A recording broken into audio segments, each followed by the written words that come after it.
Notre secours est dans le nom du Seigneur qui a fait le ciel et la terre. Vous savez, je me dis que peut-être parmi vous, il y en a qui aiment les films d'horreur. Moi, j'avoue que j'aime bien les regarder. Même si en fait, comme j'ai peur, généralement, je mets toujours avance rapide. Sauf que dans la Bible, on peut pas mettre avance rapide. Du coup, je suis quand même rarement saisi d'un haut-le-cœur comme j'en éprouve en ce moment. C'est Dieu qui veut que vous éprouviez ce haut-le-cœur, qui veut que vous n'en pouviez plus et des morts et de la violence et du péché et de l'injustice. Je vais vous dire, moi, ce qui est en train de se passer. Vous êtes en train de devenir un prophète. Si vous écoutez tous ces chapitres jusqu'au bout, le commentaire que vous aurez, c'est pas moi qui vais vous le donner, c'est l'Esprit Saint qui est en train de changer votre cœur parce que derrière ce sentiment de nausée, c'est Dieu qui refait votre cœur. Il est en train de vous indigner comme jadis le prophète Jérémie fut indigné. Ah, elle est dure, l'école pour devenir un prophète. Mais vous êtes en plein dedans. Courage, les petits gars. Jérémie, chapitre 49, oracle sur les nations contre les Ammonites, les Édomites et contre Kédar.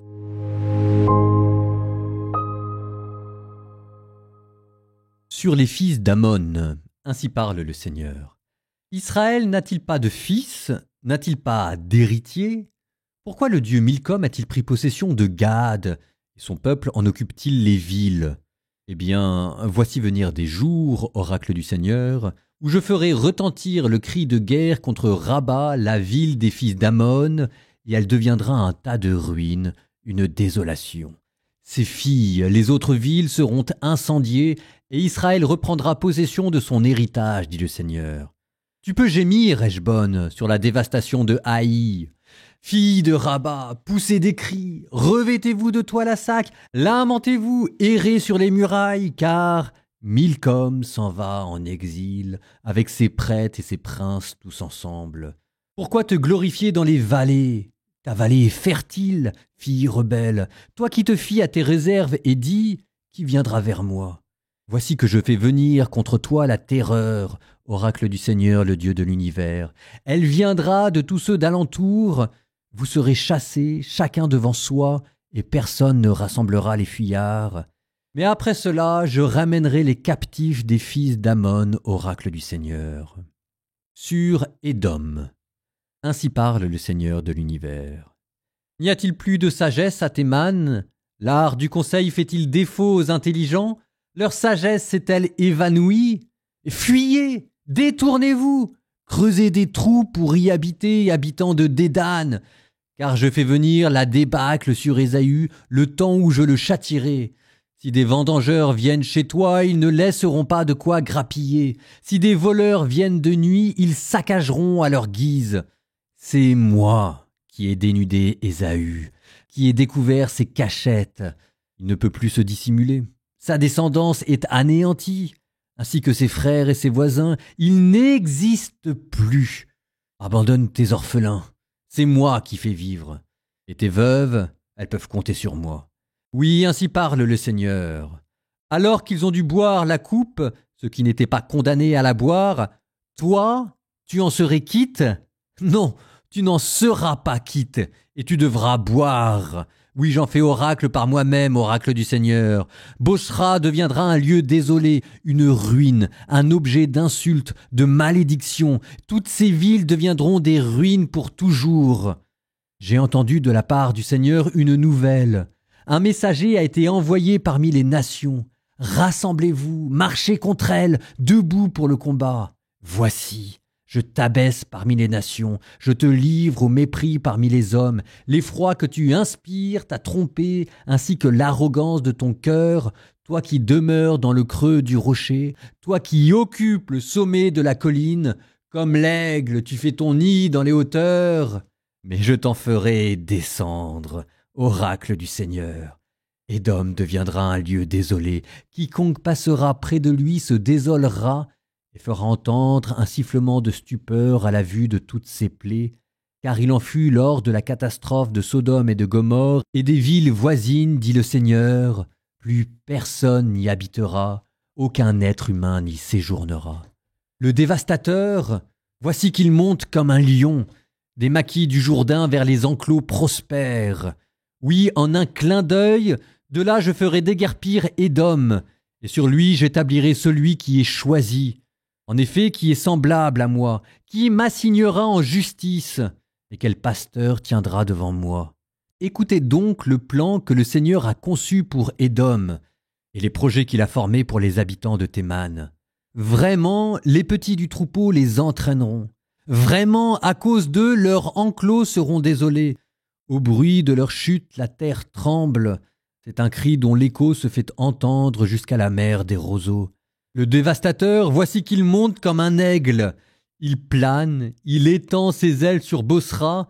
En ce jour-là, le cœur des guerriers d'Édom sera comme celui d'une femme en travail. Sur Damas, Hamath et Arpad sont couverts de honte, car elles ont appris une mauvaise nouvelle, elles sont agitées, tourmentent sur la mer que rien ne peut calmer. Damas, découragée, se prépare à fuir. Un frisson l'étreint. Elle est saisie d'angoisse et de douleur, telle une femme qui accouche. Comment ne serait-elle pas abandonnée, la ville célèbre, la cité joyeuse? De fait, ces jeunes gens tomberont sur ces places, et tous les hommes de guerre seront réduits au silence en ce jour-là, oracle du Seigneur de l'univers.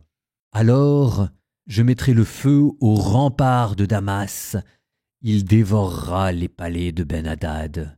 Sur Kédar et les royaumes de Hassor qui furent battus par Nabuchodonosor, roi de Babylone. Ainsi parle le Seigneur. Debout, montez à l'assaut de Kédar et dévastez les fils de l'Orient. On s'empare de leurs tentes et de leurs troupeaux, de leurs abris et de toutes leurs affaires. On enlève les chameaux et on leur crie « Épouvante de tous côtés !» Fuyez, vite, sauvez-vous, creusez des trous pour y habiter, habitants de Hassor, oracle du Seigneur, car Nabuchodonosor, roi de Babylone, a conçu un plan contre vous. Il a formé contre vous un projet. Debout, montez à l'assaut de la nation paisible qui habite en sécurité, oracle du Seigneur. Ils n'ont ni porte ni verrou, ils demeurent à l'écart. Leurs chameaux deviendront une proie, et leurs nombreux troupeaux du butin. Je disperserai à tout vent les hommes aux tempes rasées. De tous côtés je leur apporterai la débâcle, oracle du Seigneur. Et Hassor deviendra un repère de chacals, un lieu à jamais désolé, plus personne n'y habitera, aucun être humain n'y séjournera. Parole du Seigneur qui fut adressée au prophète Jérémie sur Élam, au début du règne de Sédécias, roi de Juda. Ainsi parle le Seigneur de l'univers. Je vais briser l'arc d'Élam. D'où lui vient sa puissance? Je ferai venir sur Élam 4 vents des 4 extrémités du ciel, et je le disperserai à tous ces vents. Il n'y aura pas une nation où ne viendront des fugitifs d'Élam. Je ferai trembler Élam devant ses ennemis, devant ceux qui en veulent à sa vie. Je ferai venir sur Élam le malheur, mon ardente colère, oracle du Seigneur. J'enverrai l'épée à leur poursuite jusqu'à en finir avec eux. J'établirai mon trône sur Élam et j'en ferai disparaître roi et prince, oracle du Seigneur. Mais dans les derniers jours, je ramènerai les captifs d'Élam, oracle du Seigneur.